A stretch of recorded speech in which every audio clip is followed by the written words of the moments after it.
Olá para todos, muito boa noite. Sejam todos muito bem-vindos a mais uma tarde de quinta-feira, né? Mais uma tarde de webinar da rede, né? Esse grupo que reúne gestores de escolas de todo o Brasil. É um prazer estar aqui, um prazer ver isso acontecendo todas as quintas-feiras, né? Boa noite, Márcia, o Muarama, boa noite, Cíntia, Sabrina, né? Esse evento aqui é um evento que é uma iniciativa da rede.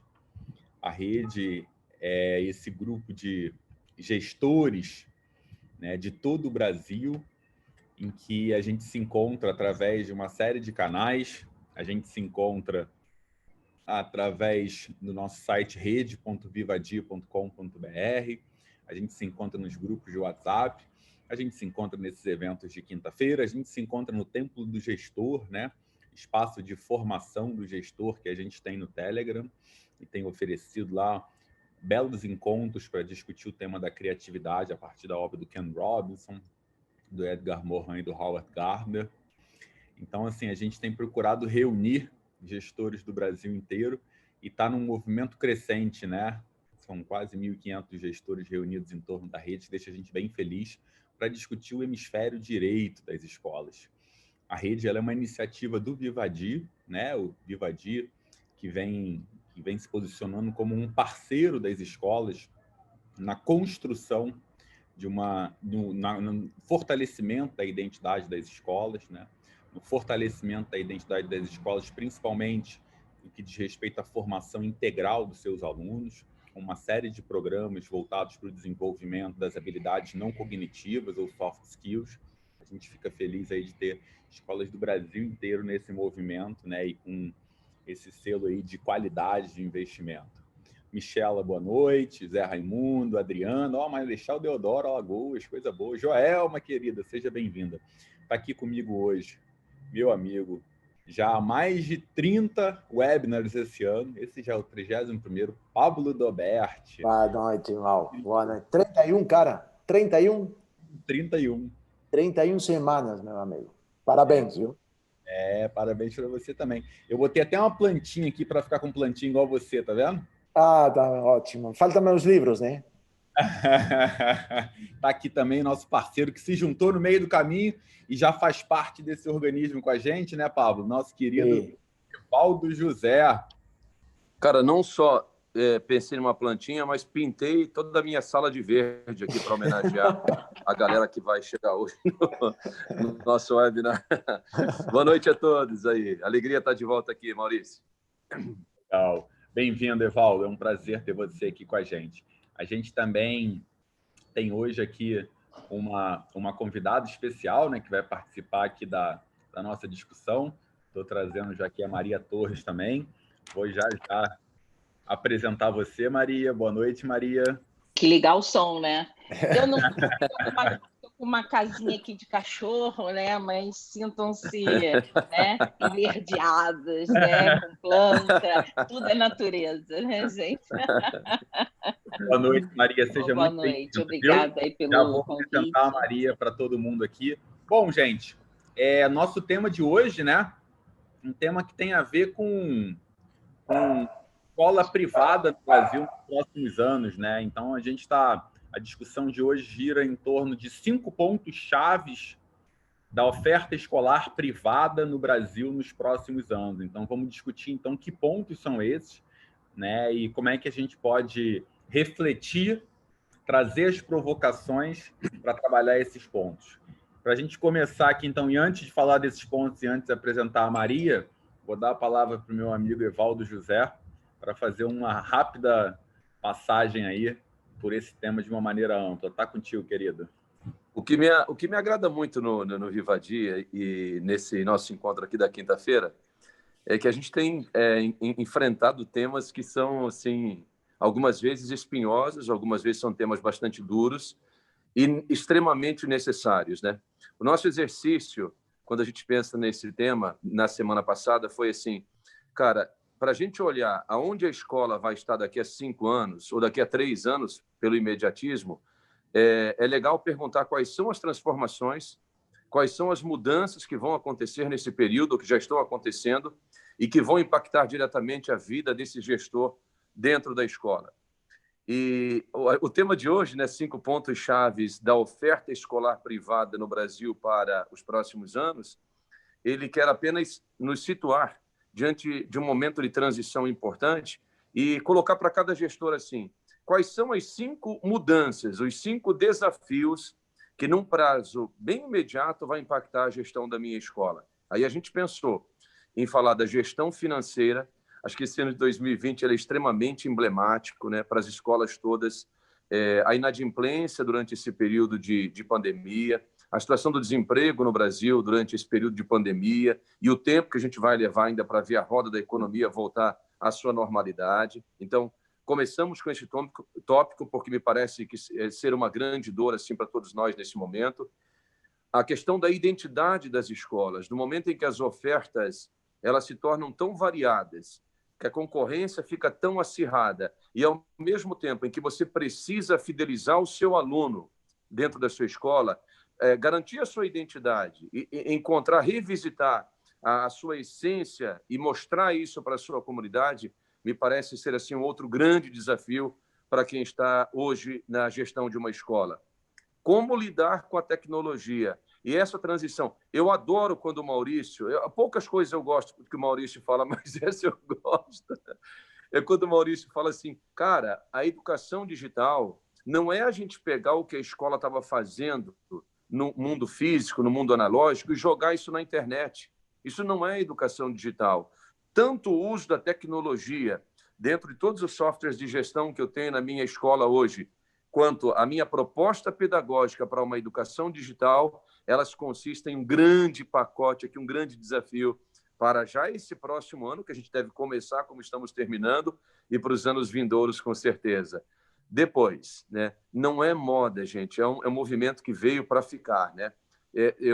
Por exemplo, se eu falar da realidade das escolas do Rio de Janeiro hoje, mas de São Paulo a mesma coisa, Minas e outras capitais, se a gente olhar para o Nordeste do país, para o Norte do país, se a gente voltar para o Sul do Brasil, para o Centro-Oeste, o bilinguismo ele já não é mais um diferencial que marca tanto a escola, é praticamente uma expectativa das famílias e, portanto, uma necessidade. Então, como a escola vai lidar com esse movimento, como a escola vai fazer essa transição, é o 4º ponto que a gente colocou aqui, e a gente vai fechar falando de algo que o Vivadi tem trazido com muita propriedade para as escolas, que é o olhar para a criança, o olhar para o aluno de modo integral. Sempre tendo como referência lá a afirmação do Ken Robinson de que a escola educa a criança à medida que ela vai crescendo da cintura para cima, depois a escola foca muito na cabeça e chega um dado momento que a escola como se dividisse ao meio, foca apenas um lado, apenas a dimensão cognitiva, aquela que é mensurável mais facilmente, aquela que traz mais resultado. E eu tenho muita alegria de estar dividindo esse papo hoje aqui com uma professora da Fundação Getúlio Vargas, que no meu curso de MBA marcou muito a minha vida e o meu processo de desenvolvimento. Então, Maurício, ao apresentar a professora Maria Cândida Torres, saiba que eu tenho um carinho muito grande, uma admiração gigantesca por ela, e todas as vezes que eu a ouço, eu aprendo bastante. Então, curtam bastante hoje nosso webinar. Legal. Obrigado, Evaldo. Belíssimo abre-alas que você trouxe aí. Bom, deixa eu apresentar a Maria, então. Maria é mentora e sponsor na Bookstrat Learning Resources. Falei certo, Maria? Sponsor na mariatorres.com. Empreendedora em educação também, né? Coautora de livro de estratégia no Brasil e fora do Brasil. Professora da FGV. TEDx Speaker, líder do Comitê de Educação do Grupo de Mulheres do Brasil no Rio de Janeiro, conselheira de Inovação e Comunicação da CRJ, mentora do programa da Startup Weekend, enfim, dentre várias outras coisas, né, Maria? Se eu ler todo o seu currículo aqui, a gente vai usar metade do webinar para isso. Mas acho que os pontos principais estão aí. É um prazer ter você, a tua experiência, para a gente promover esse debate. O Pablo vai te falar daqui a pouquinho, eu vou dar spoiler já, que esse espaço aqui é livre, pode falar o que quiser e a gente adora fazer provocação, né? Sair do lugar comum. Então, esse é o lugar que a gente gosta de se posicionar. Vamos começar a falar, então, explorar um pouco mais esses pontos que o Evaldo traz, né? Vamos explorar, então, cada um desses 5 pontos chaves que o Evaldo já apresentou e começando a falar sobre esse ponto que talvez seja uma das grandes dores desse ano, que é a questão da gestão financeira, né? Pablo, meu amigo, você que é sócio de escolas em São Paulo, você que é o cara mais conhecido por diretores de escola nesse Brasil, não tem uma cidade que a gente passe, converse, que não conheçam você. Fala para a gente, dá a dica sobre essa questão da gestão financeira nas escolas. Você sabe, Mal, boa noite a todos, né? E boa noite, Maria, seja bem-vinda.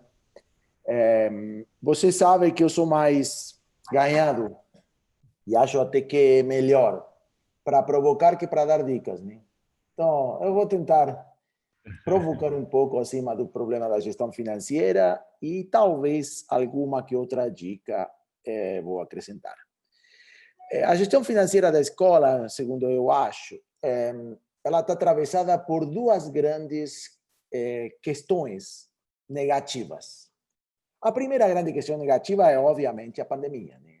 Se há um setor que está sofrendo por conta da pandemia, é o setor escolar, porque escola fechada é um bicho difícil de gerir financeiramente, né? Ele se aperta por todos os lados, a percepção de concretude, de valor e de prestação que as famílias, sobretudo das crianças menores, têm da escola quando ela não consegue receber as crianças é muito baixa, e a partir disso se quebra, ou pelo menos se machuca um pouco a cadeia de cobrança, e tudo isso faz com que a escola sofra. E vamos falar um pouquinho disso. Mas há outra questão que é mais estrutural, que eu venho acompanhando há muito tempo e que começa a ter alguns sinais de recuperação, que é a estrutura escolar particular, que é um mundo empresarial, né? É absolutamente subofertado e mal ofertado por serviços financeiros.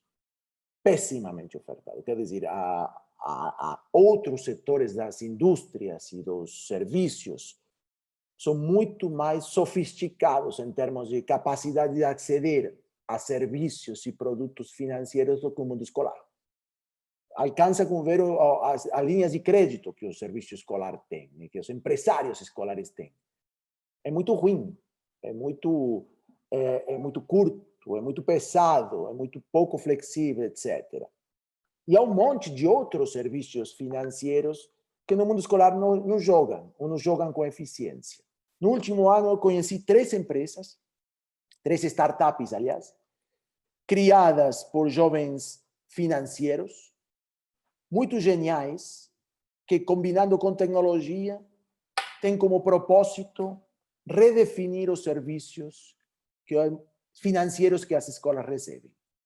O exemplo que eles dão, e vou fechar por aqui agora a minha primeira intervenção, o exemplo que eles dão é o 5º andar no mundo das imobiliárias, né? O 5º andar não é mais uma imobiliária. É uma imobiliária que tem embutida uma série de serviços financeiros, né? O exemplo mais clássico é, se você tem um apartamento e aluga seu apartamento, você pode contratar um serviço de 5º andar, onde 5º andar te garante que você cobra seu aluguel, independentemente de que seu inquilino pague o aluguel. São eles que fazem a cobrança e eles garantem, por meio de um seguro, tua cobrança com uma pequena taxa de serviço, né, de seguro mesmo. Isso não existe na escola. Ninguém pega a carteira da escola e oferece garantir para o dono da escola a cobrança da sua carteira e ficar ele com o problema de cobrar para os pais. Isso tira muito um foco que, não, em geral, não é core do proprietário da escola, que é tentar estar atrás dos pais cobrando a grana, né? E permite ele se focar nos serviços pedagógicos. Então, volto a dizer, momento difícil e um histórico de serviços fracos, financeiramente falando, para o mundo escolar. E o último ponto é que, em geral, os empresários escolares estão pouco formados, pouco preparados, né? A Maria provavelmente vai saber disso, para qualquer tipo de gestão financeira. E a gestão financeira de uma escola não é simples, não. Tem suas complexidades e precisa ter suas habilidades para enfrentar essas complexidades. Bom, Maria, vou aproveitar o gancho deixado para o Pablo para te passar para fazer uma reflexão sobre esse tema e vou sugerir uma questão aqui para a gente explorar, que é o seguinte. Eu tenho conversado com muito diretor de escola, né, pelo Brasil, e eu acho que dentro desse contexto que o Pablo acabou de passar aí da conjuntura desse ano, as escolas estão muito reticentes, né? E dentro dessa reticência muito reticentes em fazer investimentos para o próximo ano, preocupados com a questão financeira. E assim, tem dois caminhos, né? O caminho tradicional, assim, seguro, de você falar assim, não vou fazer investimento, não vou fazer muito movimento, porque eu não sei o que vai acontecer. Isso envolve o risco de não fazer nada e não conseguir crescer também. E, por outro lado, quando você faz um investimento, né, e arrisca, você tem mais chances de fortalecer sua proposta, trazer coisas novas e, consequentemente, crescer. Né? Então, assim, eu acho que tem um dilema aí sobre invisto o que eu tenho com a oportunidade de crescer ou não corro esse risco e fico com a possibilidade de continuar onde eu estou. Gente, já falei obrigada a todos, né? Então, só para a gente ir mesmo ao assunto, tá? Então, eu quero falar primeiro, Pablo, que essa empresa que você colocou aqui em Tandal não é somente uma empresa que tem um valuation de mais de $1 bilhão, tá? Então, uma empresa unicórnio. Aí você vai falar, mas empresa unicórnio não existe, né? Então, é uma empresa porque de tanta agregação de valor. E eu vejo, não estou falando isso como uma crítica, mas como uma provocação, um amadorismo muito grande quando a gente fala da gestão. Talvez, Pablo, talvez mesmo, tá? Os bancos não se interessem, até porque muitos gestores, muitos donos de escola, têm aquela questão muito, muito tradicional, é um professor, é uma professora, que isso é muito legal, gente. Olha só, eu entrego a minha filha em alguém, você entrega a pessoa, né? Você está ali na pessoa.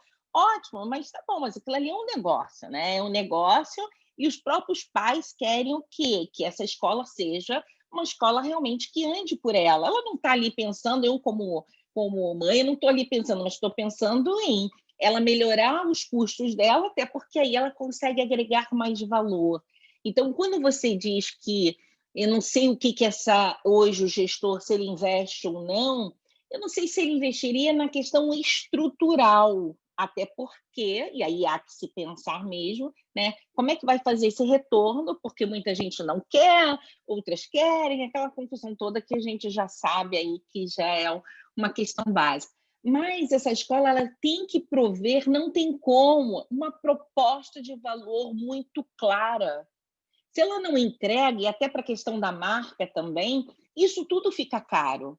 Então, o investimento que as escolas vão fazer talvez não seja uma questão de estrutura, mas sim o que eu consigo agregar de valor dentro dessa minha estrutura, até que seja online.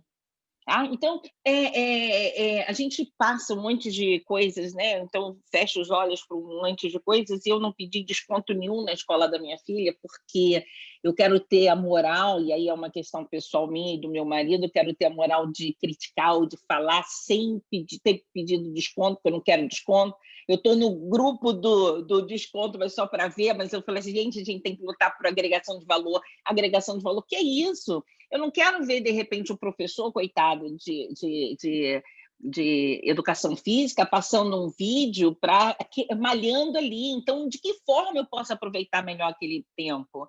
De que forma eu posso fazer? E aí a gente tem toda uma integração. Então, a gente precisa hoje, e aí a gente fala o seguinte, está um momento tão difícil, gente, eu vou pegar algumas dores aqui, porque eu tenho, assim, algum conhecimento, né? Gente, como é que algum diretor coloca uma pessoa que não tem noção nenhuma de negociação para poder negociar com os pais? Como? Como uma pessoa pega... eu conversei com uma determinada pessoa, e não vou aqui falar quem foi, que ela falou assim, não, eu estava assim para não ser mandada embora, a escola falou assim, vem para o lado financeiro. E aí foi para o lado financeiro. E aí ele queria saber como negociar, porque os pais iam ferozes com ele. E, claro! E aí como um coração da empresa eu deixo uma pessoa tão amadora, e não estou criticando essa pessoa, porque essa pessoa estava em busca de ajuda. Mas como? Como eu posso fazer isso? Espera aí, eu não sei quanto eu tenho que dar de desconto. Então, você está botando alguém para negociar no seu negócio. Uma pessoa que não tem a liberdade do desconto, uma pessoa que não sabe falar com esse pai, né? Não sabe mesmo, não sabe até por níveis, ele não consegue falar isso. Então, gente, como eu faço isso? Eu estou dando um tiro no pé. Então, talvez os bancos eles não invistam, por quê? Porque é algo muito caseiro e que hoje não está dando mais espaço para isso. E aí tem um outro lado também, a escola da minha filha, prefiro não colocar aqui, ela colocou um gestor para fazer isso, quer dizer, ela colocou o banco para fazer as cobranças, Pablo, tá, e tal, não sei o quê. E aí, algumas pessoas retiraram o filho da escola. E aí eu falei, mas por que você retirou o filho da escola? Né? Tanto tempo, desde 2 anos de idade, agora está com 13, porque agora não é mais a escola que eu conheci, tirou a questão do pessoal. Claro que tirou a questão do pessoal, porque é um business, gente. Espera aí. Claro, isso não quer dizer que você não possa ter uma relação também. A gente tem que ver que é uma questão cirúrgica. Como a gente pode fazer isso profissionalizando a sua gestão, até porque, imagina, você lá está com 70, com 80, com 100 anos lá dentro da escola. Não é isso. E a movimentação hoje está muito grande. Então, eu não quero me alongar muito, mas eu vejo coisas que são essa coisa, não, a escola não é mais a mesma, ela não é mais a mesma mesmo. Só que ela colocou talvez de uma forma muito sem comunicar isso de uma forma clara, e quando as pessoas que já eram acostumadas a irem se sentiram aí, né, vamos dizer assim, chocando, falou assim, isso aqui não faz parte dos meus valores, e saíram aí da escola. Não sei se eu respondi, Maurício, a ti. Bom, eu vou aproveitar e conectar a partir da sua fala com o próximo ponto, né? E a gente vai avançando mais rapidamente, senão a gente vai chegar no quinto ponto muito tarde, né? E a gente sempre é muito pontual, como o Evaldo bem sempre lembra. Evaldo, querido, eu vou te passar, então, para a gente conectar isso com um segundo ponto, que a gente, aliás, queria fazer um convite para todos que tenham dúvidas, queiram interagir, tirar dúvidas aqui com a Maria, com o Pablo, com o Evaldo, ou trazer depoimentos aqui que coloquem no chat, que a gente vai ter muito prazer em responder e interagir com vocês. Mas, Evaldo, o ponto que a gente tinha, que eu queria conectar, é justamente com a questão da identidade da escola, né? Como é que a escola se diferencia das demais, né? Eu acho que essa questão da gestão financeira, ela passa muito por isso, né? Então, assim, fazer uma gestão financeira eficiente, né? Fazer uma gestão financeira que seja muito baseada no diálogo, que seja muito baseada na perspectiva de investimento para crescimento, né? E não investimento para sobrevivência, né? Tem muito a ver com a proposta identitária da escola também, né? Acho que a identidade da escola está não só na sua proposta pedagógica, mas também na forma como ela faz gestão e na forma como ela se comunica com suas famílias, com a comunidade que cerca ela. Você tem muita experiência aí com diversos modelos de escola que você já liderou. Queria que você trouxesse um pouquinho aí uma contribuição sobre umas provocações sobre essa questão da identidade da escola. Tá, eu vou levantar uma bola aqui para Maria Torres. Muito interessante. Eu estava ouvindo aqui, eu estava vendo um filme passar.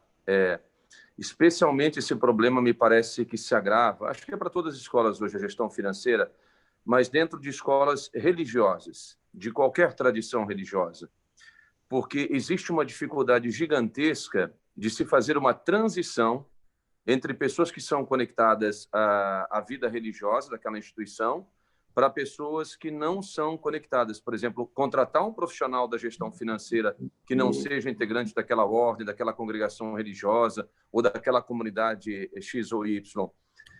Existe uma resistência interna e existe, talvez você dê um exemplo aqui, uma reação externa que talvez não fosse esperada. Por isso que eu acho que a maneira como você comunica, a clareza, a transparência, a segurança que você consegue passar nesse processo de transição, diz muito sobre o sucesso que você vai alcançar naquela transformação da sua escola. E aí, Maria, a pergunta é assim, como mudar para continuar sendo o mesmo? Como o movimento de Heráclito, né, o filósofo, se você não se transformar todos os dias, você não consegue ser o mesmo. Então, como fazer essa mudança, essa transformação, esse movimento de atualização constante, preservando aquilo que é essencial? É uma perguntinha simples, de $1,5 milhão para você dar a receita para a gente aqui. Eu vou compartilhar aqui uma tela, porque eu gosto muito, eu sou professora, né, gente? Então, eu tenho que escrever, né? Então, eu vejo assim, ó, que eu acho que encaixa todos esses itens que nós estamos falando. O gestor, ele está aqui, tá? Quem é ele, né? Ele pode vir da família tradicional, né? Pode vir do movimento religioso, ou seja, o gestor está aqui. Esse gestor, ele tem uma visão para a vida dele, para a escola dele. Essa empresa, seja essa escola, ela está num D de desempenho minúsculo. Mas, Maria Torres, sua empresa, sua escola mais lucrativa, sua poderosa, maravilhosa, não importa. Você pode ser a melhor do mundo, mas hoje você está no seu desempenho atual. E você almeja um desempenho maior, um desempenho futuro. Senão, essa escola, essa estrutura, ela não vai conseguir dar conta, porque se eu não tenho desejo, eu não consigo passar. A questão é como, né? Então, é muito legal isso, essas discussões, o como eu vou passar do desempenho no qual eu estou para o desempenho maior. Mas a escola, qualquer gestor, serve para qualquer negócio, ele tem que estar de olho em 4 grandes áreas da administração. É a administração, gente. Não importa se escolar, tá? Se empresarial, ela precisa estar dando conta de 4 pontos básicos. Primeiro, a gente quer financeiro. Tá? Mesmo uma empresa que a gente não tenha, né? Então, eu posso ter não fins lucrativos, mas se eu estou falando de fins lucrativos, eu quero financeiro. Mas eu preciso também olhar para quê? Para a minha marca. E aí a gente vem de uma sequência escolar da tia fulana, do tiozinho, né? Da escola da formiguinha ali, da não sei o quê, e que depois as crianças começaram a crescer e fizeram o quê? Eu não quero estudar na formiguinha, eu não quero fazer isso, né? Então, peraí, aí a gente começou a criar marcas. Marcas de quê? Peraí, eu posso colocar um colégio, um nome, mas não pode ser formiguinha, não pode ser, porque eu tenho que ter um brand que as pessoas queiram estudar na minha escola.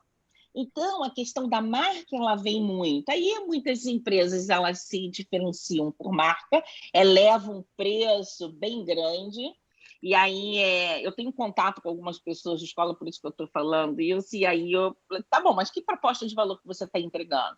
Mas como assim? Vou falar de novo na proposta de valor. Gente, quantas escolas existem no Brasil? Um monte. Quantas escolas existem no Rio de Janeiro? Um monte. Em São Paulo? Tudo que é lugar. Um monte. Então, por que a pessoa vai em você?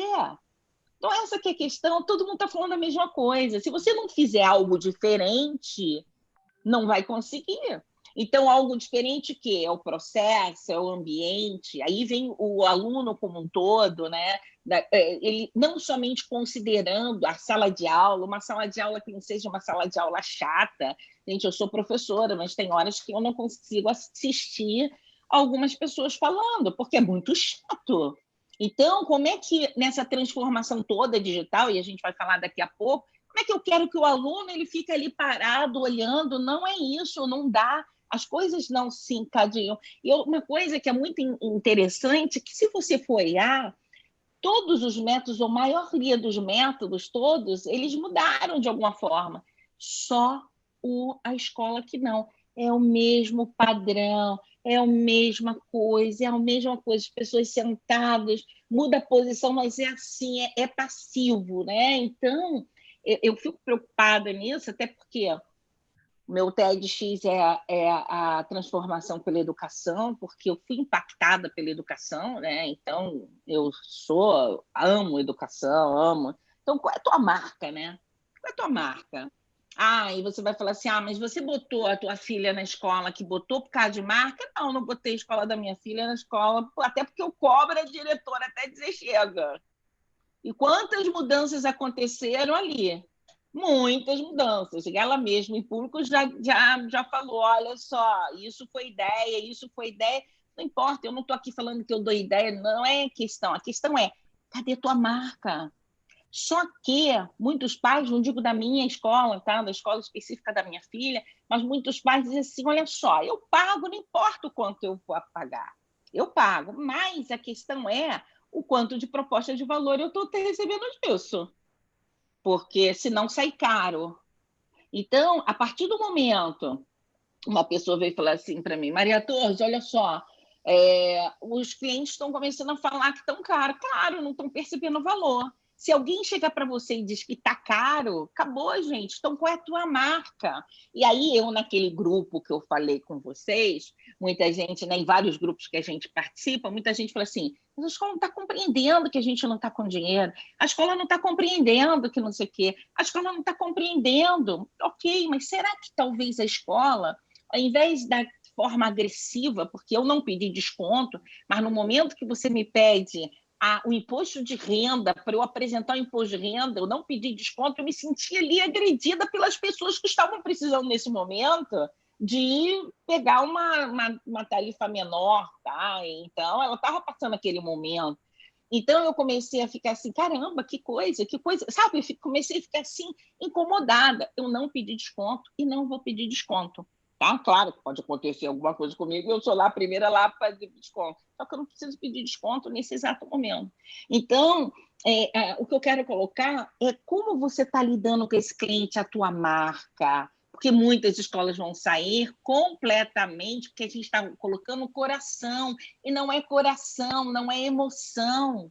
Você tem que mostrar que você tem custos, sim, que você faz, sim, e o que você entrega. Agora, gente, a gente coloca a marca, coloca o robótica, e você pega um pacotinho do Lego e você coloca o pacotinho do Lego sem sentido. Não é que o Lego não tenha sentido, não, tem muito sentido. Você bota uma pessoa que não sabe nem mexer no Lego? Ah, não, aí desculpa, aí é uma coisa que eu poderia hiperaproveitar isso. O que é uma impressora para dentro de uma escola? O que é isso? Então, é você se prover do posicionamento que você quer. Tá? Então, eu vou para uma festa, eu vou com que roupa? Como é que você quer se apresentar? Ah, mas a roupa não faz a pessoa. Eu concordo. Mas eu já participei de banca de negócios que a pessoa foi com uma blusa tão fininha que os investidores não quiseram. Por quê? Porque a pessoa estava completamente ali exposta. E será que eu quero um comportamento desse? Eu não estou falando se é homem ou se é mulher, tá? Só para que não tenha depois. Tá? Não importa. Então, o que eu vou fazer? Qual é a minha proposta de valor que eu estou entregando? Você olha a tua persona? Existe muita questão na escola, Ivaldo, quem é assim, ó. Quem é o cliente? É a escola? É o pai ou é o aluno? Não, é o pai porque paga. Gente, eu tenho gente que criança, eu não quero mais ficar nessa escola, ficou de recuperação, não quero, e os pais tiveram que ceder. Então, não são só os pais. E não adianta também você falar que é só o aluno, porque o aluno, lá eu posso tudo, lá eu posso tudo, lá eu posso tudo. Gente, qual é o posicionamento? Então, essa que é a questão. Eu fui levar minha filha para ela que iria mudar de escola. E aí eu levei e falei assim, tudo bem, então, não vou te dar a ideia que se ela é boa ou ruim, mas vamos lá. Fui lá, ela, mãe, eu quero ter um dia de experiência. Falei, tudo bem, vamos lá no dia de experiência. Ela foi. No dia que eu fui conversar com a diretora, ela estava reclamando que os alunos usavam celular, que os alunos não sei o quê, que os alunos não sei o quê. Eu falei, meu Deus, que loucura! Eu quero saber a questão pedagógica. E aí veio falar de preço, aqui eu pagava 50%.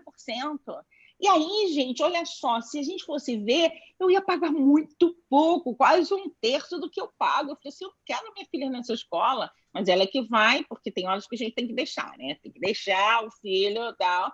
Mas eu não queria minha filha nessa escola. Ela está aqui ouvindo, ela deve estar assim, tá vendo?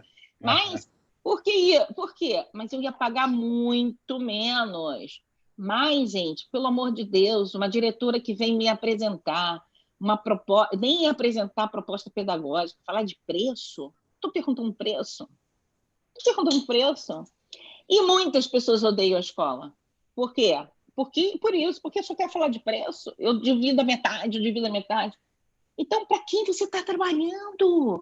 Qual é a persona? Mapeia essa persona. Mapeia quem? Mapeia esse aluno que você quer. Mapeia quem? Mapeia esse pai que você quer. Mapeia mesmo. E aí você trabalha realmente com a tua identidade, com a identidade. Eu, às vezes, olho para a escola, eu vejo assim, tudo pode...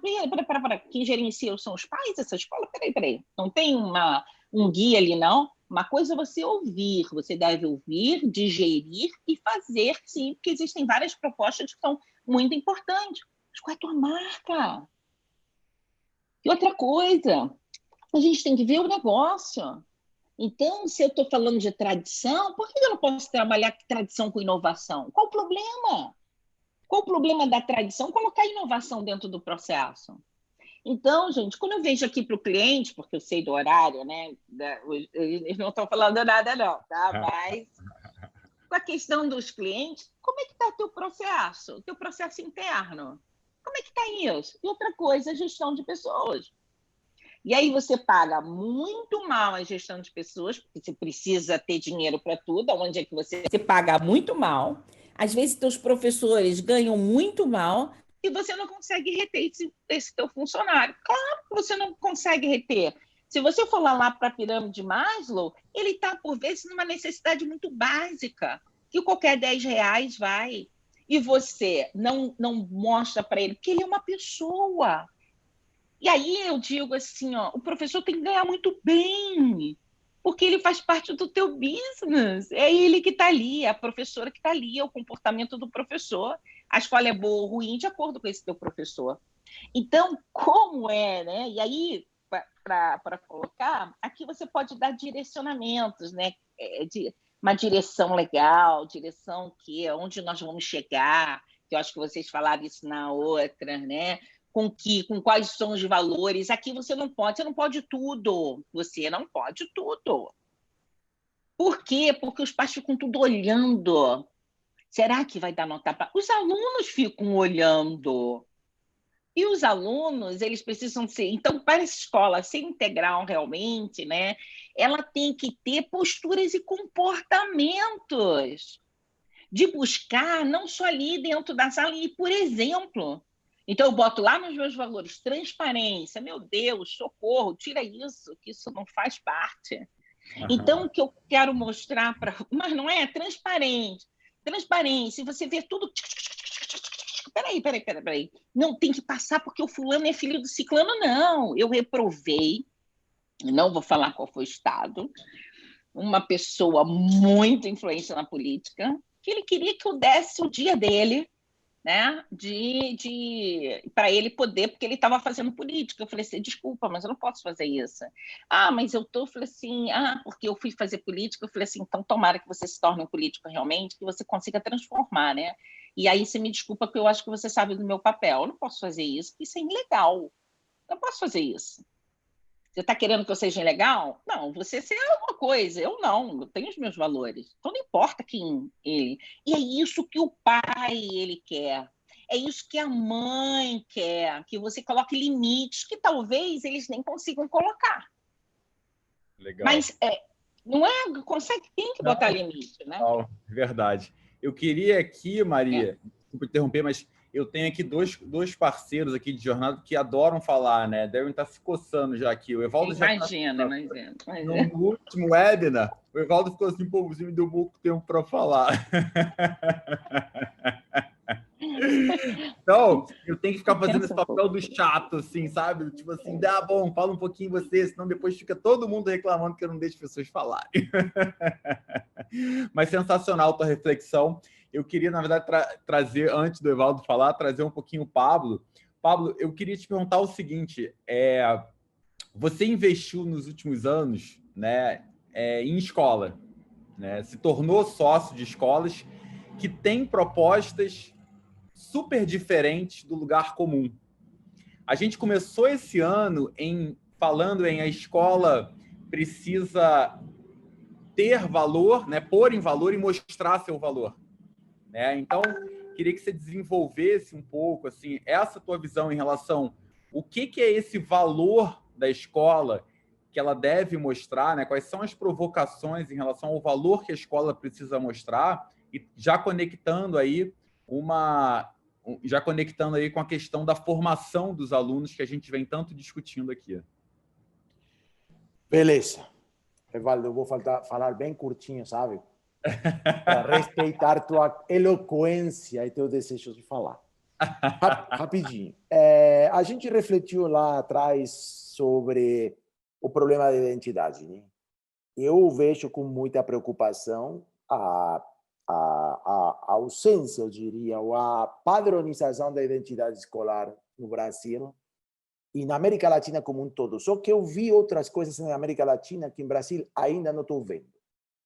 As escolas brasileiras cada vez mais se parecem umas com as outras. Porque o único foco de desafio é sempre o mesmo, né? Que é o tal do vestibular, Enem e tal.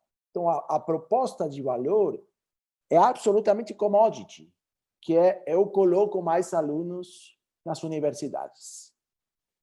E houve, a gente já falou disso várias vezes, um fenômeno que para mim é muito significativo, que é o fenômeno de Maple Bear, né?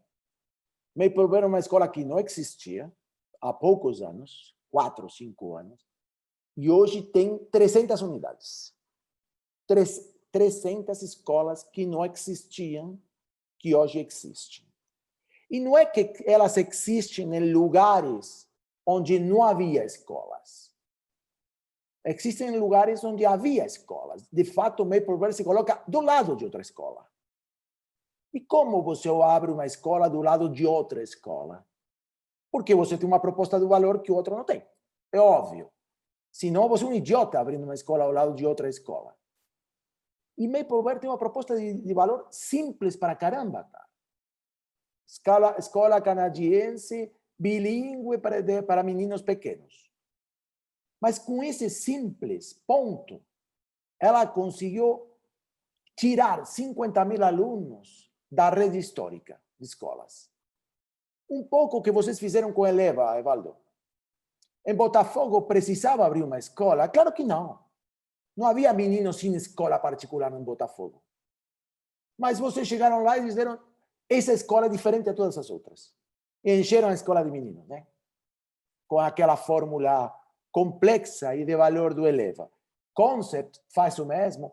Então, chegou a hora de que a escola brasileira se pergunte qual é a minha identidade. Que eu proponho que o outro não propõe.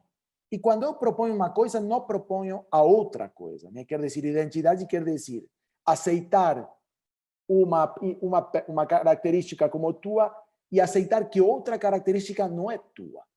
Porque se você quer ser todo, acaba não sendo nada. Então, para mim, haverá e deverá haver escolas com viés tecnológico, escolas com viés artístico, escolas com viés internacional global, escolas com viés vestibuleiras, escolas com viés esportivos. Cadê essa diferenciação? Porque eu sou um pai, eu sou um pai que eu quero escolher o tipo de estímulo que meu filho vai ter. E não adianta falar que você vai fazer todos, porque eu não acredito. Eu quero que meu filho seja sobreestimulado em alguns aspectos que para mim são muito importantes e provavelmente para ele também. E eu quero uma escola para isso. Evaldo, toda tua. Excelente, Pablo, legal. Não, eu só vou levantar aqui a bola para a Maria Torres para a gente avançar para o terceiro tópico. Acho que a gente está falando de coisas muito conectadas, muito próximas, não tem nenhuma separação assim significativa entre elas. Eu só queria aproveitar uma aprendizagem de uma aula sua para ver onde é que você vai colocar a tecnologia. Na matriz fofa, ela vai ser uma oportunidade, ela vai ser uma fraqueza, ela vai ser uma força, ela será uma ameaça. O que é a tecnologia? Tendo como background aqui, tendo como referência, esse momento de transição. Quantas escolas não conseguiram sobreviver a esse momento de transição do analógico para o digital ou para o uso da tecnologia? quantas escolas conseguiram se reinventar e dar alguns passos na direção de uma educação digital, que não é só colocar uma aula online. Então, eu gostaria muito que você desse um pouco a sua visão para a gente. Onde eu coloco na FOFA, na minha matriz, a tecnologia dentro da escola? Então, gente, a matriz SWOT, ela é conhecida como FOFA, né? Então, eu estou falando lá de forças, fraquezas, oportunidades, ameaças, e as forças e fraquezas é uma análise interna. Então, se for dicas, vamos lá, dicas. Analisa a tua parte interna toda, quais são teus pontos fortes, quais são teus pontos fracos. Aí você vai olhar lá para o mercado, aí você olha lá para o mercado e você diz assim, ó, o que tem no mercado? Tecnologia, novos produtos, novas formas de fazer as coisas, isso tudo. E aí você tem que encaixar aonde você, né? Vamos dizer assim, eu estou muito ruim. Então, a tecnologia pode ser uma ameaça, gente, mas não tem mais volta. Então, a tecnologia é uma baita de uma oportunidade. Pega essa oportunidade da tecnologia, não somente de passar aula pelo Zoom, pelo Meet, ou pelo... Não é isso, não é isso, não é suficiente, porque os pais não querem isso, e o aluno também, né? Então, uma das críticas, né, que eu vi hoje em dia, você passou tecnologia. Não, peraí, de que forma que eu posso transformar? Tem um vídeo da Eric, da Intel, a Escola do Futuro, não sei se vocês já viram, muito interessante, que ela trabalha a ponte, né? A construção de uma ponte, né? Não sei se vocês já viram esse vídeo, que ele é muito interessante. É porque não dá tempo, mas é o Intel Vídeos, eu posso depois botar até o link aqui. E ele é muito legal porque ele vê a questão da criança que ela queria fazer uma ponte, e aí estava desafiando o professor com um tablet, vendo quem está trabalhando ou não, ou seja, ele foi lá dando um reforço para aquela pessoa, ela entrando na call com uma pessoa de fora. Então, a tecnologia, a gente não tem mais volta. A gente, dentro da FGV, está vendo o seguinte, olha, como é que a gente vai fazer? Vai ser híbrido? Como é que a gente pode fazer? Como é que a gente pode... Olha só, e pensa bem, o teu cliente hoje não está na fronteira do teu bairro, ele pode estar mais, você pode criar novos produtos. Então, investe nisso, isso é uma oportunidade. Tem que estar lá na oportunidade. Dessa oportunidade, quais são as ações que eu vou fazer? Pega teus pontos fortes, pega essa oportunidade da tecnologia que está no mercado, eita, caiu aqui, e quais são as ações que você pode fazer. Pega as fraquezas que você vê, que você tem, vê essas oportunidades, quais são as ações que você vai fazer. Então, você precisa criar ações de uma forma que estruturada. Então, a tecnologia, muita gente fala, vai passar o quê? Vamos criar algum produto que até a criança ela esteja ali, seja cobiçada para isso, que você crie um novo produto, que não vai ser somente um investimento, né? Ou seja, um gasto, vai ser um investimento para você ter retorno disso. Agora, faz isso de uma forma estruturada. Por isso que eu disse que crescer de uma forma estrutura talvez não seja importante, mas crescer de uma forma tecnológica, provendo valor, é isso. Então, Valdir, e aí faz assim, ó, faz a matriz e puxa assim, ó, força com oportunidade, criação, força com ameaça, criação para anular isso. Fraqueza com oportunidade, criações. Então, você precisa criar ações. Quais são as ações que você pode fazer? E assim, ó, não tem volta, e o pior disso que você está trazendo fronteiras, né? E você precisa realmente alavancar todo esse processo, principalmente tecnológico. Não sei se eu te respondi, Ivaldo. É que eu estou deixando tempo, porque mulher sabe, né? Mulher dominadora fala pra caramba, né, gente? Então, vou ficar aqui. Tá ótimo. Obrigado, Maria. Joelma, que até comentou, que experiência valorosa apontada por Maria Torres. Obrigado, Joelma, pela sua participação, pelo seu comentário. Bom, gente, convido vocês também a fazerem perguntas, comentários para a gente explorar. Quais são as dores que vocês têm nesse momento?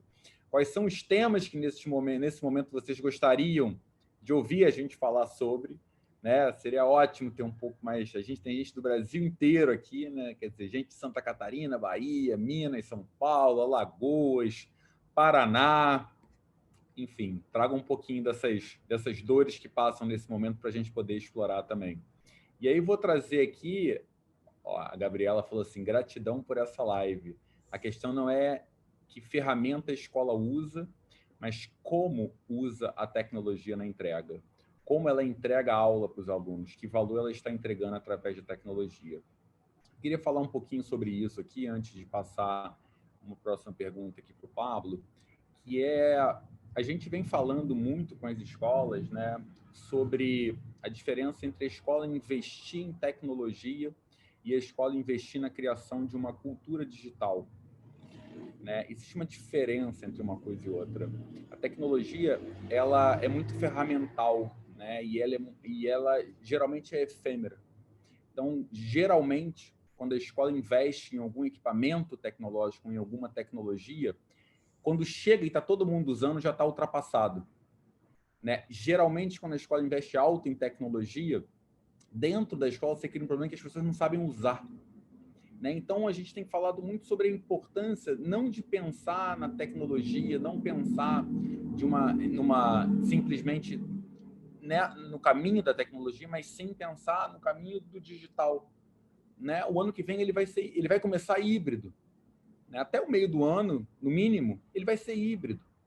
E para ser híbrido, não é simplesmente colocar uma câmera na sala de aula e transmitir a aula que está na sala de aula para o cara que está em casa, que é um pouco do que o Evaldo gosta que eu fale aqui. Não é simplesmente, para ser híbrido, não é simplesmente pegar o papel e transformar em um PDF. Ou seja, cultura digital não é digitalizar o analógico. Cultura digital é criar uma série de processos e rituais que tragam o que a escola faz hoje para o digital, mas com uma nova visão. Essa nova visão vai desde... Vamos fazer lives com as famílias. A gente participou de uma live com as famílias que foram baratas, famílias no Instagram participando. Então, é trazer um conjunto de possibilidades que existem hoje e pensar de maneira digital.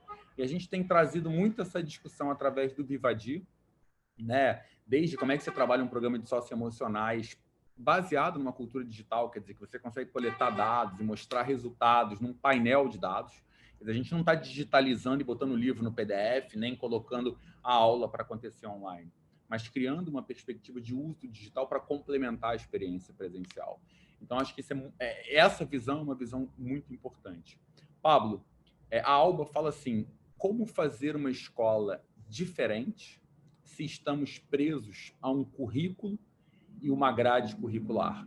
Eu vou deixar essa pergunta para você e vou pedir para você contar um pouco mais sobre a criação de escolas que formam alunos bilíngues sem serem escolas bilíngues. Me parece que o bilinguismo é uma oportunidade nesse momento também. Eu tenho falado com professores de inglês do Brasil inteiro, os caras estão dando aula pra caraca de inglês. Acho que o professor de inglês nunca teve tanta aula para dar como está tendo agora, porque está todo mundo querendo aprender inglês, estão em casa, né, e estão fazendo para aprender inglês. E acho que é uma oportunidade da escola mostrar no que vem das famílias, olha só, a gente vai formar teus alunos bilíngues, porque é uma demanda, hein? Óbvio que eu estou falando. Vai lá. Vamos lá.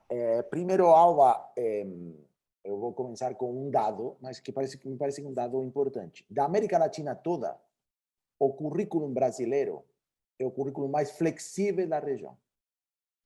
Ele permite muito mais espaços de construção e de proposta de cada escola do que qualquer outro da América Latina. De fato, não é um currículo, é uma base comum nacional, quer dizer, ele estabelece um núcleo estandarizado, garantido, e tem um anel grande de configuração identitária das escolas. Eu vou te dizer mais, eu acho que o problema não está tanto no que o currículo engessa, sino que as escolas não aproveitamos aquela flexibilidade que ele nos dá. Aquele negócio do elefante, né, que ele fica preso na cadeininha e ele não percebe que se ele tira da cadeininha, quebra para a cadeininha e vai embora. Né? A gente está preso de um currículo que não nos preenche, tanto quanto parece. E isso dá para explorar. E a outra coisa que dá para explorar, claro, é que a grade é diretamente proporcional ao tamanho do turno. Né? Se você acrescenta 1 hora do turno, ganha 5 horas na semana. E se você ganha 5 horas na semana, a possibilidade de fazer coisas é enorme. Então, eu acho que não é um obstáculo impeditivo o currículo. Sim, todos temos que negociar com o currículo, mas dá para negociar e eu tenho muita experiência de negociação com o currículo e muita experiência de negociação com o currículo no Brasil. E Evaldo deve ter negociado muito desde Leva com o currículo para poder fazer de Leva essa escola e não qualquer escola, né? Então, eu te animo a explorar os bordes, as regiões líquidas do currículo, né? Diria Vivaldi, os espaços líquidos do currículo, para você encontrar espaços de atuação e de construção de identidade. Respeito do bilinguismo, sem ser uma escola bilíngue, é o segredo do sucesso do problema, né? Você não precisa ser uma escola de matemáticos para garantir para famílias que os meninos aprendem matemática. E assim por diante. O bilinguismo não precisa ser uma identidade completa da escola para você poder ensinar uma competência específica como é o inglês como segunda língua. Perfeitamente podemos fazer escolas não bilíngues que desenvolvem alunos bilíngues, que é outro problema. A escola bilíngue é uma configuração escolar. Aluno bilíngue é uma competência nos alunos. Então, eu prefiro falar de escolas não bilíngues desenvolvendo alunos funcionalmente bilíngues. E como se faz isso? Desescolarizando, essencialmente, né, Mau? A gente vem falando disso e Evaldo muito. Quer dizer, aproveitando o tempo que a escola dedica ao inglês para colocar os alunos em contato com o inglês e não criar transmissão de conteúdo de inglês. Então, toda aquela oportunidade de você estar inserido no inglês e da maneira mais frequente possível te leva a uma apropriação natural. Todos os professores, ou a maioria dos professores de língua das escolas, se você pergunta como eles aprenderam basicamente de 3 maneiras. Ou fizeram intercâmbio, ou aprenderam escutando música, ou assistindo filme, etc., ou estudando na escola de língua, né? Nenhum deles aprendeu na escola. E nesses 3 casos, os 3 casos são experiências de imersão e de sobrevivência na imersão. O caso do intercâmbio é o maior. Vai lá, passa 3 meses e se não fala, não vive. Ou seja, se não fala, não come, se não fala, não dorme, se não fala, não conversa com ninguém, não tem um amigo em lugar nenhum. Sobrevive. E para sobreviver tem que se expressar. E para se expressar tem que dinamizar a língua. A gente pode criar situações desse tipo na escola e são super eficientes. Quando o menino pega a confiança na língua, ele evolui sozinho. Ele começa a criar na vida dele experiências de contato com a língua que nem a escola precisa gerir. Então, é muito mais fácil do que parece, na medida que a gente desescolarize a abordagem. Legal. Evaldo, você está muito quietinho hoje, você deve estar aí também já nervoso para falar um pouquinho, né? Quando você está pensando, a Lu falou assim, você vai ter 2 minutos para falar, meu amigo. Evaldo, fala um pouquinho de Maradona, cara. Eu estou só aprendendo aqui. A Lu falou assim, eu estou adorando, Maria, sua fã, onde é o fã-clube? Mas penso que a resistência maior no uso da tecnologia vem dos pais. Eles acreditam que só aulas síncronas têm qualidade. Cultura digital passa também outras formas de relacionamento e cidadania digital. Percebo que as escolas que não querem investir e mudar criam polêmicas defendendo as videoaulas, provas, testes, etc., como cenas de qualidade. Momento difícil, mas de grande desafio. Evaldo, você passou muito por isso também, né? Eu acho que montou... A gente trabalhou junto em uma escola em que você teve que enfrentar o cara do TI para conseguir fazer algumas transformações. Não sei se eu posso contar essas coisas. Depois você... Pode ser. Por um processo de construção de uma escola também nova, em que o digital, imagino que tenha sido um grande desafio também.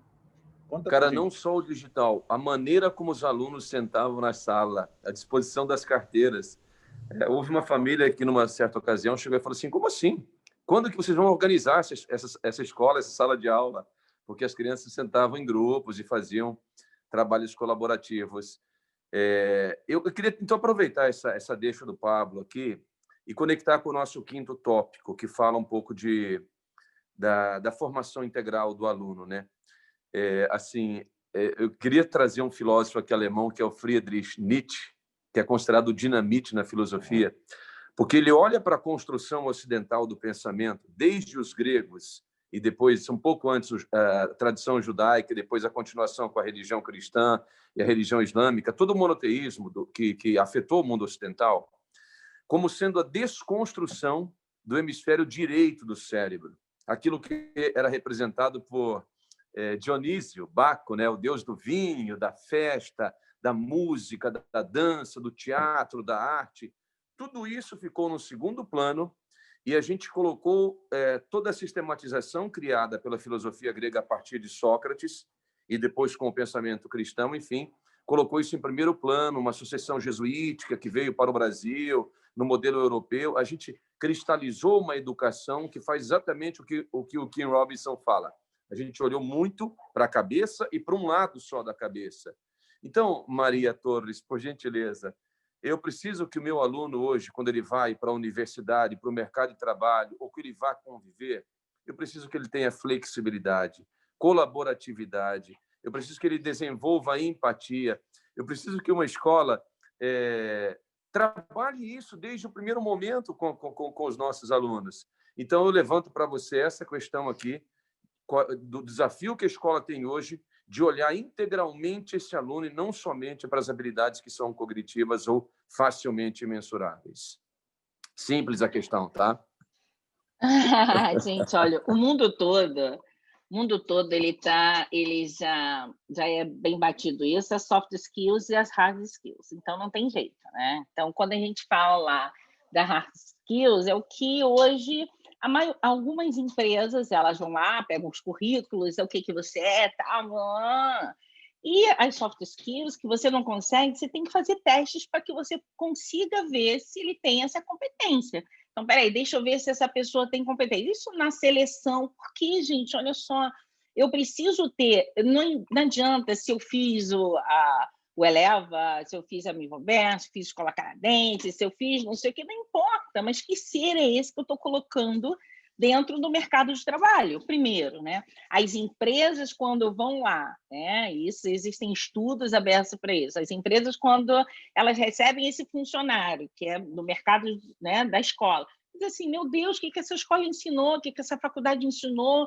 Eu preciso ter treinamentos maiores, existe um custo muito grande, que também eu acho que poderia ter uma sintonia muito, empresa, né? Investimentos de empresa em escolas, eu acho que isso poderia ser também uma movimentação muito interessante nesse mercado. Mas se eu olhar minha filha, eu estou na Irlanda, tá, gente? Estou na Irlanda hoje porque com essa questão dando aula, não estou trabalhando na Irlanda, estou trabalhando da Irlanda, ok? Estou em Dublin. E a minha filha, gente, ela me corrige o meu inglês, tá bom? Ela corrige o meu inglês. Então, ela aprendeu inglês muito pequena. E aí era uma dúvida assim, peraí, minha filha vai em inglês, português, ela está com inglês, português e francês. E aí, o que você fala? Aí você fala assim, mas ela ficou prejudicada em alguma coisa? Gente, eu optei por uma escola que conseguisse ver minha filha com as inteligências múltiplas. As inteligências múltiplas. Então, aí alguém diz o seguinte, né? Peraí, não, mas existe o clube disso, aquilo. Peraí, por que existe o clube disso, daquilo? Eu não tenho o clube das artes, não tenho o clube tal. Peraí, gente, nem todo mundo é matemático, e vamos lá, né? Uma coisa também já batida. Eu não era a primeira aluna da sala, depois eu até fui, mas na minha infância toda eu não fui. Depois eu fui, quando eu descobri, epa, peraí, tem que estudar, né? Tem que tal, mas eu não fui. Até porque nem tinha muita possibilidade de estudo, mas a questão é, gente, o que eu quero para o meu filho? Então, isso... E aí, eu concordo de você falar que não é uma coisa fácil, mas o pai não consegue perceber a utilidade da tecnologia. O pai, ele não consegue, talvez a escola, e aí eu digo isso porque eu sempre jogo as coisas para mim, se meu aluno não gostou, o problema é meu, tá? Então, talvez nós, quanto gestores, e os gestores escolares, eles não consigam colocar essa proposta de valor de uma forma clara. A gente vende, não é venda. Olha o site, olha o Instagram da Apple, gente. Olha o Instagram da Apple. Vê se tem alguma propaganda ali. Não tem nada. Eu não estou falando que a Apple seja melhor, não, tá, gente? Não estou, não. Mas a questão é a imagem, é o trabalho da imagem. Desculpa. Eu acho assim, ó, se meu aluno, meu pai não está conseguindo, talvez não seja o pai que eu queira. Mas às vezes eu fico tão desesperado porque eu tenho que faturar e eu não levo uma coisa fácil e o pai vai para outra escola querendo. Então eu vou para outra escola querendo. Então eu vejo assim, ó, é muito importante isso, que a gente está criando um ser. A gente não está criando uma pessoa para aprender matemática. A gente está aprendendo uma pessoa, claro que eu tenho lá o STEAM, eu tenho porque tem que ter a questão lógica, matemática, lógica. Mas, gente, pode ser isso de uma forma muito mais gostosa. Às vezes o aluno, ele assiste a aula hiper chata e vai ver o professor lá no YouTube que dança, que faz não sei o quê, que faz tal. Gente, a gente tem que pegar um pouco dessa questão de eu tenho o quê, eu tenho o quê, eu tenho meu cliente, você tem que servir seu cliente. Claro que você tem uma proposta pedagógica, mas, gente, soft skills é o futuro. Sabe o que a gente está dando? A escola que não aproveita isso está dando oportunidade para várias outras empresas que elas acabaram montando e entregando as soft skills. Essa que é a questão. Então, eu preciso ter de uma forma clara o que eu preciso entregar para esse meu cliente. E eu acredito, gente, olha só, existem muitos caminhos ainda. Então, quando o Pablo diz que na América Latina, o Brasil é mais, né, o currículo é muito mais flexível, né? Você consegue colocar e consegue, só que você tem medo, porque como você não está organizado, não, Pablo, não tem medo, tá? Os gestores têm medo, porque como você não está organizado, você acha que você vai naquele rebanho. E não é isso, você não pode ser rebanho, pensa na tua característica, por que você montou essa escola? Qual era realmente o teu intuito para isso? Agora, você me falar que com toda essa tecnologia, esse aluno ele tem que sentar para ficar vendo o básico, desculpa, alguma coisa está errada.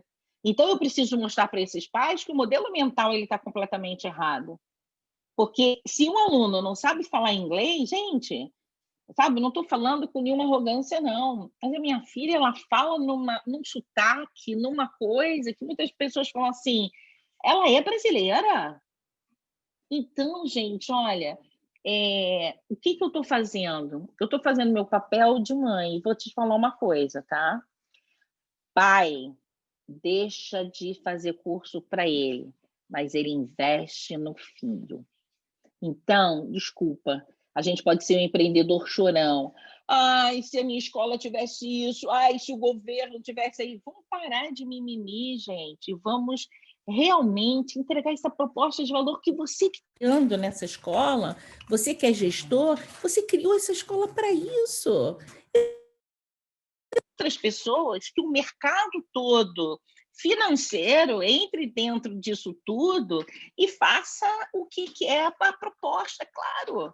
Você que está deixando espaço para isso. E aí vem a questão do caro, né? Então, precisava de mais escolas ali? Não. Então, por que precisou? Precisava de mais escola ali? Não, tem muita escola. Qual é a tua proposta de valor?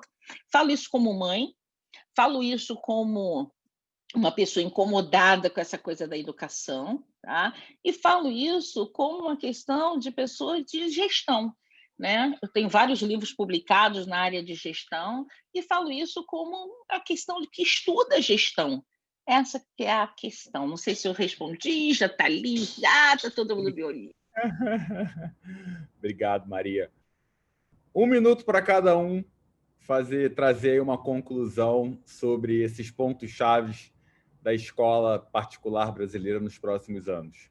Pablo, você que é o nosso decano aí, começa.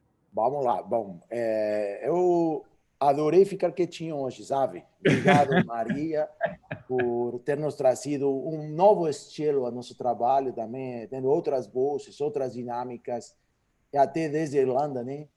Fica lindo para caramba. Assim que obrigado por isso, eu curti. Curti também de a gente ter abordado um tema que estávamos devendo, né, Valdo? Que era pensar na escola, eu diria, desde o lugar de empresário, né? O empresário também precisa que a gente pense como ele e pense junto com ele. E me parece que a gente cumpriu o objetivo. A gente falou de muitas coisas, mas sempre falamos desde o mesmo lugar, que é o lugar de construir uma proposta de valor para o mercado, para uma comunidade, para qualquer um. Então, parabéns, achei que o tema foi pertinente. Obrigado a todas as pessoas que ficaram nos acompanhando até o final. Estouramos o tempo mal, então, e acabou o meu minuto. Evaldo. Não, só agradecer aí a Maria Torres aí pela presença hoje, brilhantando aqui no nosso webinar. Eu só vou contar uma coisa muito rápida, 10 segundos. A gente estava numa reunião, era uma escola religiosa, que mantinha um curso gratuito para porteiros, domésticas, um curso noturno. E esse trabalho social da escola, ele entrava como a filantropia da instituição para ela receber, enfim, benefícios do governo e tal. Só que ela não estava conseguindo manter com qualidade, com a mesma qualidade que ela oferecia para o aluno que pagava mensalidade, o curso da filantropia que era dedicado a pessoas carentes. E ela contratou uma consultoria. A primeira frase eu jamais esqueci. O consultor falou assim: gente, a caridade, a obra social se faz com o lucro. Então, primeiro você organiza essa empresa aqui. Olha como está a gestão dessa empresa aqui, que é uma instituição que tem que ser lucrativa, para depois você fazer um investimento e colocar para rodar esse e tantos outros projetos sociais que essa comunidade aqui demanda, mas fazendo essa roda funcionar bem, primeiro a escola como empresa ficar com uma gestão boa. E eu penso que hoje a gente entrou num tema assim que é dor de muita gente, né? A gente passou pela gestão financeira, pela tecnologia, pela preservação da identidade da escola, pelo desenvolvimento integral e pelo bilinguismo do aluno. Então, obrigado, Maria Cândida. Pablo, sempre um prazer. Maurição, apesar de você, foi uma delícia estar hoje aqui. Obrigado, meu amigo. Maria, você tem um minuto também.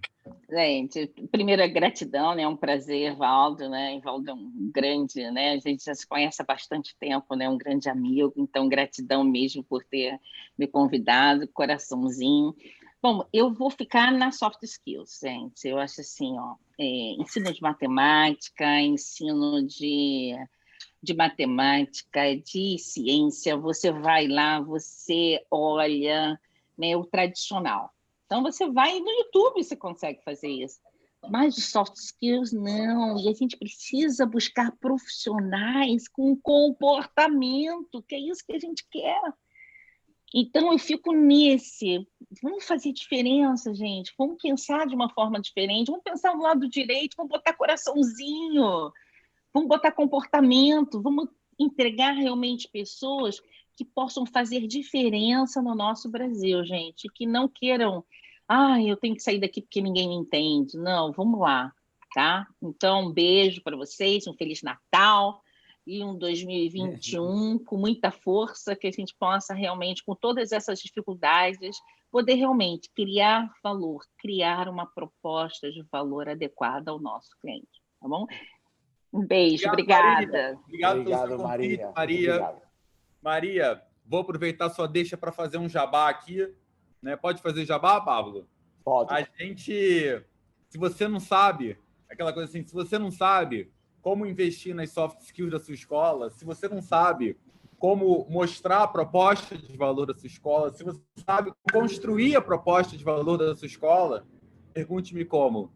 Aliás, pergunte ao Vivadi como. A gente está aí para ser parceiro da escola. Estou vendo aqui uma porção de clientes nossos aqui que estão acompanhando a gente e a gente está super feliz de estar desenvolvendo junto com a escola. A gente não é plataforma, a gente não é programa, a gente é parceiro da escola. E isso tudo que a gente está falando aqui, a gente está construindo em conjunto com as escolas no Brasil inteiro. Então, se você quer conhecer um pouco mais, entre vivadi.com.br, pode me procurar, mauricio@vivadi.com.br, meu e-mail, que vai ser um prazer conversar com vocês e a gente explorar mais esse tema e ajudar as escolas de cada um de vocês. Obrigado para todo mundo que esteve aqui com a gente hoje, obrigado pelos comentários, obrigado pela participação. Evaldo, valeu. Maria, obrigado por ter aceitado o convite, espero que você volte muitas vezes, hein? E você, Pablo? Olha, gente, só falar uma coisa. Eu não estou falando de propaganda, não. Estou falando porque eu acredito mesmo, tá?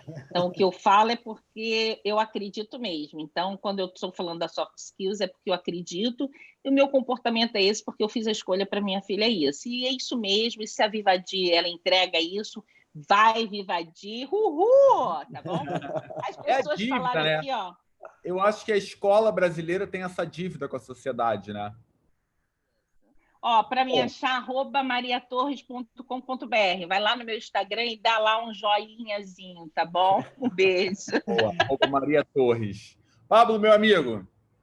Obrigadão, meu amigo. Boa. Parabéns. Gente. Boa noite para todo mundo. Boa noite para todos. Obrigado.